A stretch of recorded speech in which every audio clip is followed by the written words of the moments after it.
জানিয়ে দিচ্ছি i1 টিভির সংবাদ শিরোনাম। সঙ্গে আছি আমি রাজিয়া সুলতানা। আপনারা দেখছেন i1 টিভি। নাটোর 1 আসনে বিএনপির মনোনয়ন প্রত্যাশী রাজর।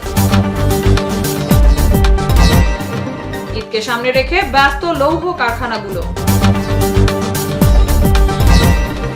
ইতালির প্রথম রাজধানী টরিনো সিটিতে রোববার টরিনো গ্রীষ্মকালীন পিঠা উৎসব বাংলাদেশ টরিনো প্রবাসীদের উদ্যোগে জাঁকজমক ও আড়ম্বরপূর্ণভাবে অনুষ্ঠিত।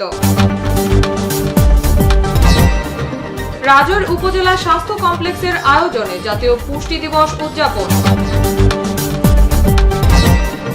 এবং ঝালকাঠির রাজাপুরে পানিবন্দী মানুষ, জনজীবন বিপর্যস্ত। সংবাদ শিরোনামে সঙ্গে থাকার জন্য ধন্যবাদ।